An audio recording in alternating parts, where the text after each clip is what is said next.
Thanks for watching Community Update for Friday, November 15th. I'm Steve Erickson.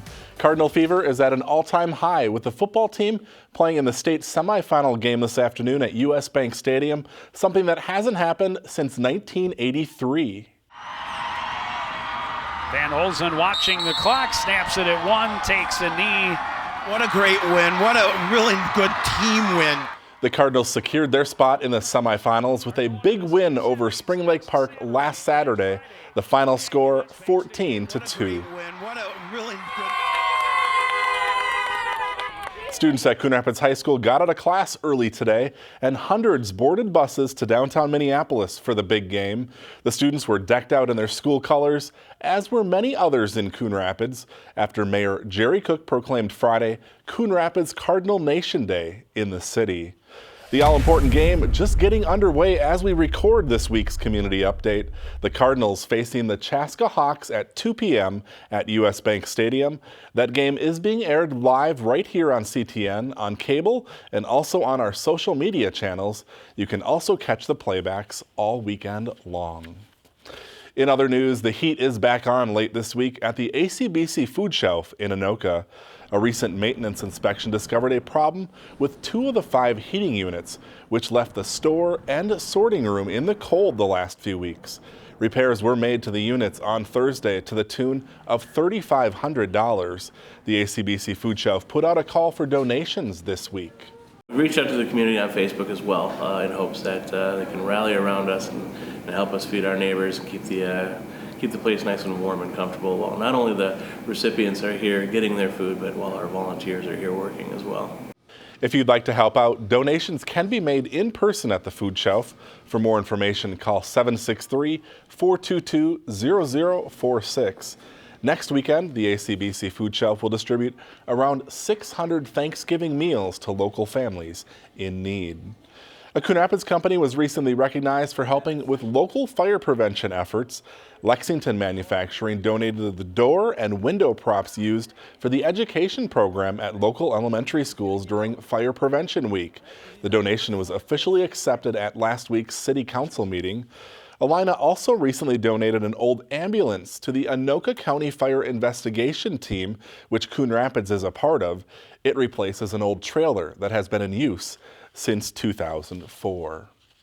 Coon Rapids High School students and staff held a special celebration on Monday, recognizing local military veterans and their families. CTN's Dan Carpenter tells us what sets this Veterans Day ceremony apart from others. Oh, say can you see by the dawn's early light. They fought to protect our country, to maintain our way of life. As we honor our veterans and remember the greatest deeds, let's also salute those who are currently fighting for our freedom. For the land of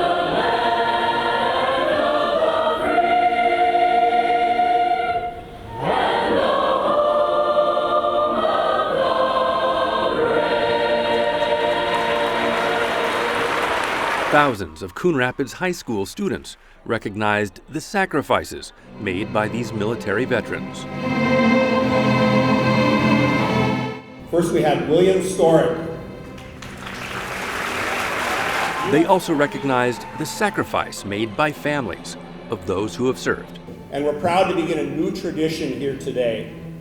In thinking about how we wanted to make this celebration unique to our community and our school, the word that kept coming up was family. Months or years overseas. I was calling home to wish my son a happy birthday. Protecting America can mean missing important days at home. There was a pause in conversation.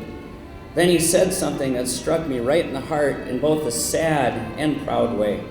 He said, "Dad, did you know that you've been gone for my last 3 birthdays and a total of 7 birthdays?"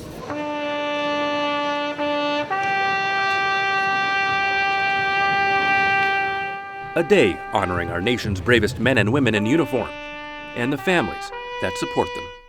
When you're looking at days like this, think about the families and think about the kids.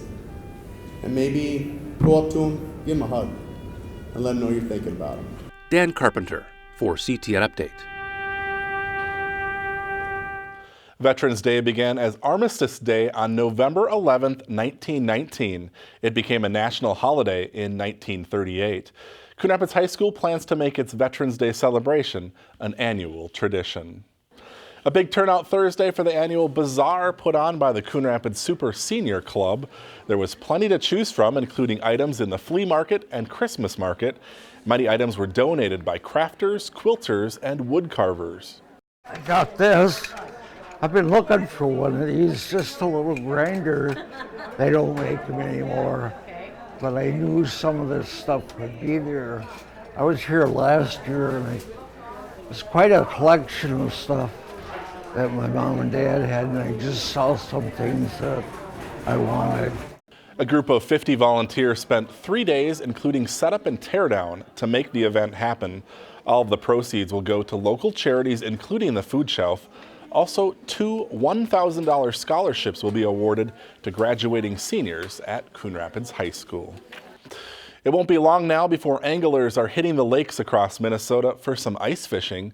This weekend, the National Sports Center is hosting the 8th annual Hardwater Ice Fishing Expo. The event runs until 8 tonight, Saturday from 10 a.m. to 6 p.m. and Sunday from 9 a.m. to 3 p.m. Tickets can be purchased at the door. Preview the latest ice houses, electronics, and fishing gear. Plus, there will be seminars, raffles, and a trout fishing pond for kids. Around 10% of Minnesota's 1.4 million licensed anglers hit the lakes in the winter for ice fishing. Also this weekend, the community is invited to a send-off party for Miss Minnesota Katherine Keppers, who's headed off to compete in the Miss America competition next month. The party for our former Miss Coon Rapids is Sunday from 1 to 4 p.m. in the Civic Center. Keppers' Miss America wardrobe will be on display and light refreshments will be provided. The event is co-hosted by the city and the Miss Coon Rapids Scholarship Pageant. All right, that brings us to the end of today's show. Thanks for watching. We'll see you right back here again next week.